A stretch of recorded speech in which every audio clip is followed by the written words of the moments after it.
The dense wilderness stretched endlessly before me, a sea of towering pines and tangled undergrowth. The air smelled of damp earth and decaying leaves, the kind of scent that clung to your clothes and settled deep in your lungs. My boots crunched against the forest floor as I maneuvered over fallen branches, my backpack growing heavier with every step. Beside me, Jake adjusted the straps on his own pack, glancing at me with a grin that barely masked his exhaustion. We had been hiking for hours, following a barely visible trail that snaked deeper into the unknown. Our goal was simple: explore the wilderness, push past the boundaries of well-mapped terrain, and maybe, just maybe, find something worth remembering. The thrill of the unknown always pulled us forward. It was the kind of rush that kept us coming back. No matter how many times we told ourselves we'd stick to the safer paths. The sun hung low in the sky, casting long shadows that danced between the trees. We had been warned by a local shopkeeper back in town not to stray too far west. He had leaned in over the counter, his voice hushed yet firm. If you see an old wooden marker with a crescent moon carved into it, turn back. That's where the land changes. I had laughed it off at the time, assuming it was just another backwoods superstition meant to keep outsiders from wandering too far. But now, with dusk creeping in and the woods eerily silent, his words echoed in my head. Jake was the first to spot it, a weathered wooden post standing crookedly among the underbrush, half swallowed by moss and time. I froze. My breath hitched as I took a step closer, my fingers tracing the rough, damp wood. The crescent moon carving was faint, but unmistakable. I swallowed hard, glancing at Jake, who gave a nervous chuckle. Guess this is where we're supposed to turn back, huh? But neither of us moved. Jake and I exchanged uneasy glances, but neither of us spoke.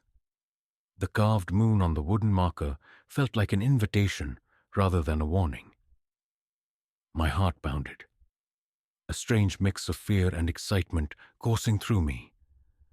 Without a word, we stepped past it. The deeper we went, the denser the forest became. The air felt thicker, as if something unseen was pressing down on us. The usual sounds of the wilderness, rustling leaves, distant bird calls, had faded into an unsettling silence. It was as if the forest itself was holding its breath. Then, through the tangled branches, we saw it. At first, it looked like nothing more than a shadow among the trees. But as we moved closer, the outline became clear. A cabin, old and forgotten, its wooden walls nearly swallowed by moss and creeping vines. The roof sagged in places, the windows were black voids, and the front door hung slightly ajar. A chill ran down my spine. This wasn't on any map, I muttered. Jake nodded, his jaw tight. He hesitated, but curiosity got the best of him. He stepped forward and pushed the door open with the tip of his boot. It creaked, a long, mournful sound that sent a shiver through me. Inside, dust hung thick in the air. The small room was cluttered with broken furniture and rotting books. Their pages yellowed and curling. A fireplace stood against the far wall, filled with ashes long since cold. But what caught my attention was the table in the center of the room. An old oil lantern sat there, untouched by time, its glass still clean. Beside it, a half-written letter rested, the ink smeared as if someone had abandoned it mid-sentence. Jake reached for it, but before his fingers could graze the paper, a sound echoed through the cabin. A soft, deliberate creak, like a footstep on the wooden floor. We weren't alone. Jake and I froze. The air inside the cabin felt suffocating, thick with something unseen but undeniably present. My pulse pounded in my ears as my eyes darted toward the dark corners of the room. The sound had been clear, wood groaning under the weight of something or someone. Jake shot me a look, his usual bravado cracking around the edges. "Did you hear that?" he whispered. I could barely nod. My throat felt tight. Slowly, I reached for my flashlight and clicked it on. The weak beam cut through the dust, illuminating the broken chairs, the forgotten shelves, the crumbling walls. Nothing. But the feeling remained, pressing against my skin like invisible hands. Then the door, still slightly open, swung inward with a slow, deliberate creak. A gust of cold air rushed in, carrying with it the scent of damp wood and something rotten. I whipped my flashlight toward the doorway, expecting to see an animal, another person, anything that made sense. But there was nothing, just the dark forest beyond. Jake grabbed my arm. His fingers dug into my jacket sleeve. "Look," he murmured, nodding toward the table. The letter. The one he had almost picked up. It had moved. It now sat at the very edge, as if someone had nudged it forward. I took a step back, my legs feeling unsteady. My mind scrambled for a rational explanation, but I came up empty.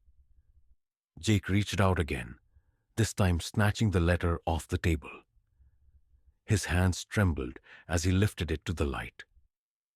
The ink was faded, the handwriting rushed, frantic. "If you find this, leave.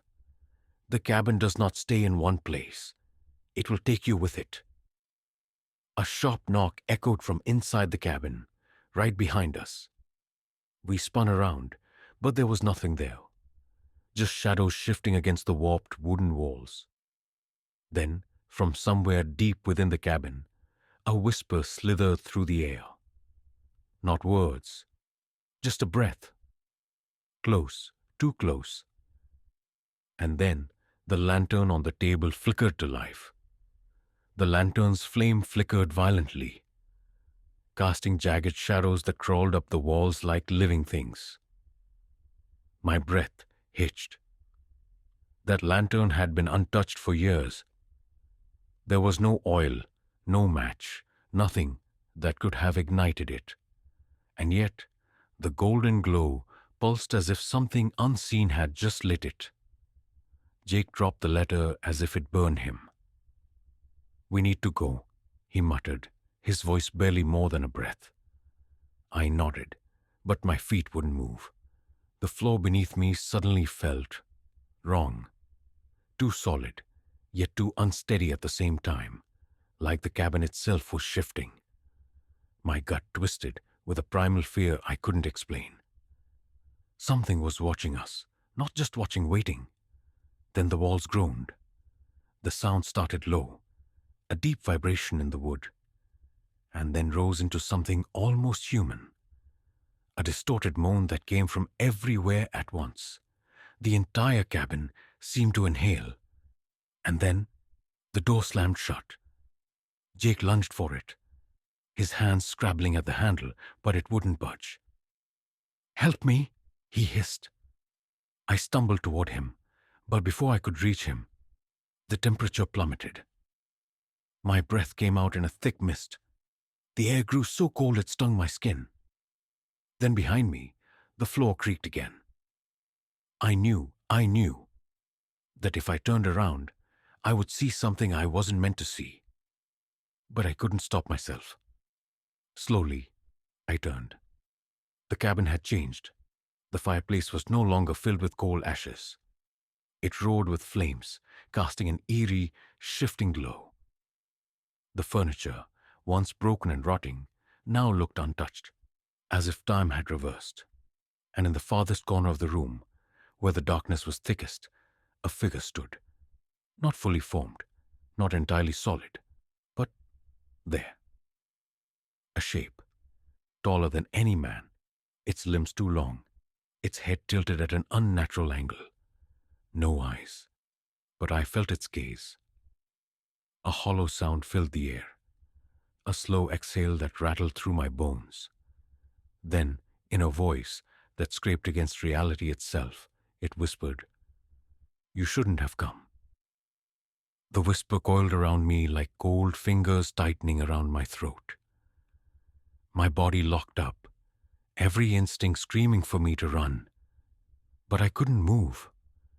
The figure in the corner didn't step forward. It shifted, like a flicker of a shadow in a dimly lit room, suddenly closer, without ever moving. Jake yanked at the door, slamming his shoulder into it with a desperate grunt. "It won't open?" he shouted, panic cracking his voice. The walls of the cabin groaned again, but now it wasn't just noise. It was movement. The very structure of the cabin was warping, stretching, like something massive was breathing around us.